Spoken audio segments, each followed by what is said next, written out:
ठीक है। यहाँ पे ऑप्शन रोटेट भी देख रहे हो आप। रोटेट के ऑप्शन में क्या होता है, हमारे पास ये साइड पे देखो रिंग आ रहे हैं। हमने जो कमांड सीखे थे ना 3D रोटेट का, उसमें भी आपने सीखा हुआ है। ये जो रिंग है इसमें ये रेड कलर का जो है एक्स को, ग्रीन कलर का वाई और ब्लू कलर का जेड को इंडिकेट कर रहा है। मैंने यहाँ से सिलेक्ट कर लिया कौन सा, जेड एक्सिस, ब्लू वाला मैंने ले लिया। और अब आप देखो जब मैं इसको घुमा रहा हूँ तो आप देख रहे हो नीचे वहां पे वो घूम रहा है, साथ साथ हो रहा है रोटेट, है ना, एंगल पे आ गया। देखो आप पहले तो सीधा था नहीं, ये पहले ये ऐसे था और अब मैंने इसको लेके एंगल पे ऐसे घुमा दिए। देखो लगभग मैंने 40-45 डिग्री के एंगल पे घुमा दिए तो ऐसे बन गया। इसका मतलब कि आप इसके उसको भी सेट कर सकते हो, एंगल को भी सेट कर सकते हो। ठीक है जी। और वापस आपको पहले जैसा रखना है तो रीसेट कर दो, ये वापस पहले जैसा हो जाएगा। बात समझ आ गई। ये मैंने आपको प्लानर के ऊपर करके दिखाया। एक तरह से लगा लो हैच एडिट है, ये लगाने के बाद हमें जो सेटिंग करनी है डिज़ाइन की अपने हिसाब से वो हम इसमें करेंगे। फिर हमारे पास ऐसे ही अगला ऑप्शन हम जो देख रहे हैं वो है बॉक्स का। तो जब मेरे को ऐसी शेप मिली हुई है डब्बे जैसी, तो आप इसमें बॉक्स मैपिंग अप्लाई करोगे। सेम वही तरीका है, सिलेक्ट करेंगे हम एक फेस को और एंटर कर देंगे। इसमें भी हमारे पास ऑप्शन वही आ जाती है, मूव करना है तो मूव करो, क्या करना है। मैंने यहाँ से देखो मूव करा और यहाँ से देखो सिलेक्ट करके ये देखो, देखा आपने, ये जो मैंने फेस सिलेक्ट करा था उस फेस पे आप देख लो इसका ये इसकी चौड़ाई बढ़ती जा रही है, कम होती जा रही है। ठीक है ना। ये तो हमने डिसाइड करना है ना कि हमें कैसा चाहिए जो स्केल। तो ये देखा आपने, मूव करके दिखाया मैंने आपको इसमें। इसी तरह से इसमें रोटेट भी किया जा सकता है, सेम वैसे ही है, कोई अलग बात नहीं है।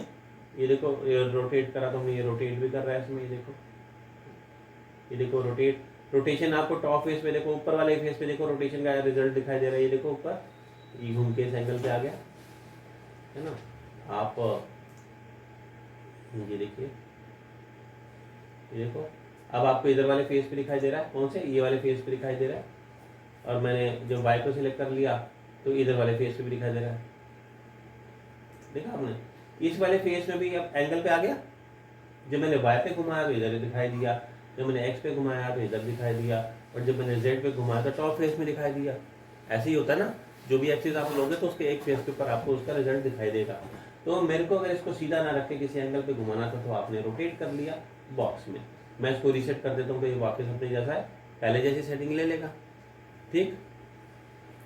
फिर इसके बाद हमारे पास मैपिंग के अंदर ये भी है, क्या, सिलेंड्रिकल। सिलेंड्रिकल मैपिंग लेंगे तो ये सिलेक्ट करा मैंने, एंटर करा, इसमें भी वही सब ऑप्शन आ गई। ये देखो आप, ये देखो मैं चेंज कर रहा हूँ तो डिज़ाइन के अंदर चेंज दिखाई दे रहा है। ये देखो गैप ज़्यादा रखना है, कम रखना है, आपको रोटेशन रखनी है तो ले यहाँ से हम इसको रोटेशन भी दे सकते हैं। ये देखो, ये देखो, ये देखो आप एंगल पे आ गए ना, पहले सीधी सीधी आ रहे थे रिंग, अब मैंने जो पर्टिकुलर एंगल पे सेट करा रिंग उसी एंगल पे आ गई।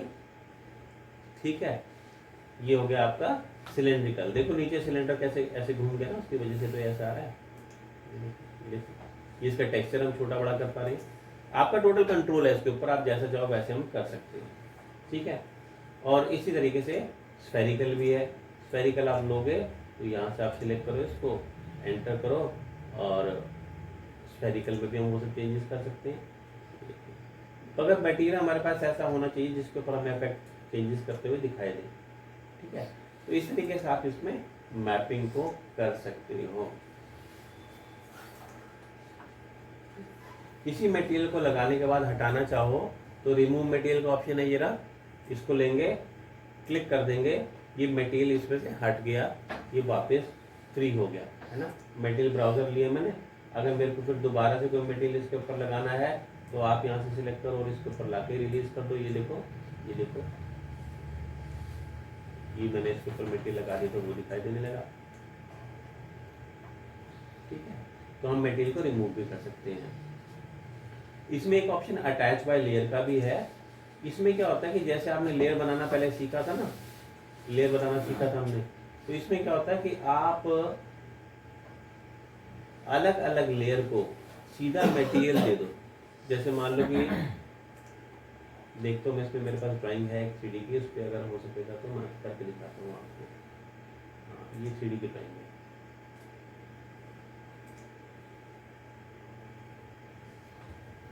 ये 3D की ड्राइंग है।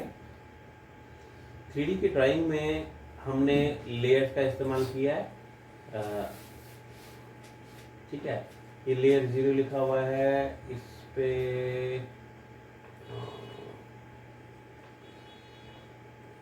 एक्चुअली हमने इस पे लेयर्स का इस्तेमाल नहीं किया। आप देख रहे हो लेयर 0 लिखा आ रहा है ना हर जगह पे, यहाँ पे भी लेयर 0, यहाँ पे भी लेयर 0, यहाँ पे भी लेयर 0, हर जगह पे लेयर 0 ही लिखा आ रहा है। मैंने क्या किया, चलो खैर मैं समझाने के लिए आपको समझा देता हूँ। यहाँ से हमने क्या किया कि इस पे गए लेयर पे, तो यहाँ जितनी लेयर हमने बनाई होगी वो दिखाई दे ही जाएगी यहाँ पे आपको। यहाँ सिर्फ 2 ही लेयर बनी हुई थी आपकी, ये 3 लेयर बनी हुई थी, डेप पॉइंट 0 और टेक्स्ट की। मैंने क्या किया, मटेरियल यहाँ से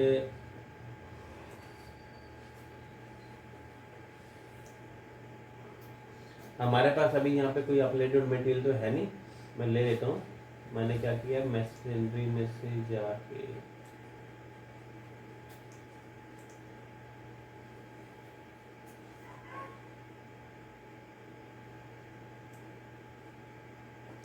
ये वाला मटेरियल मैंने लेके यहाँ पे ड्रॉप कर दिया। तो ये देखो, ये अलग फाइल थी ना, आप इस बात को समझो। जब मैं आपको शुरू में पहले करवा रहा था ना, वो एक अलग फाइल है, और अब मैंने एक नई फाइल खोल ली।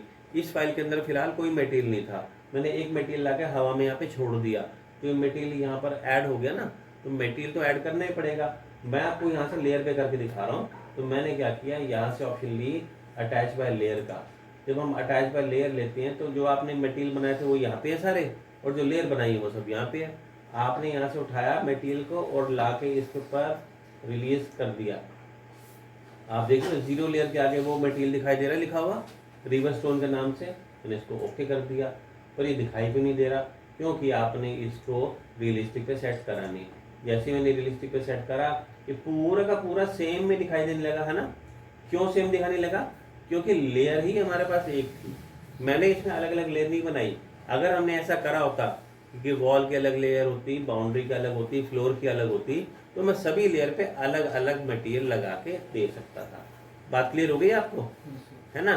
क्योंकि यहाँ पे एक ही लेयर थी, तो जो लगा वो सब पे सेम लगा, वो आपके सामने है। तो ये भी आसान तरीका हो जाता है कि हम लेयर के बेस पे डायरेक्टली मटेरियल को अप्लाई कर सकते हैं। ठीक है जी। तो ये इसको मैं फाइल को बंद कर देता हूँ, बस ये आपको समझाने के लिए। वापस हमारी जो पहले वाली फाइल है हम उसको ऊपर आ जाते हैं फिर, है ना। यहाँ पे हमारे पास ऑप्शन है, लिखा हुआ है कॉपी मैपिंग कोऑर्डिनेट्स और रीसेट मैपिंग कोऑर्डिनेट। कॉपी में क्या होता है, आप एक को सिलेक्ट करके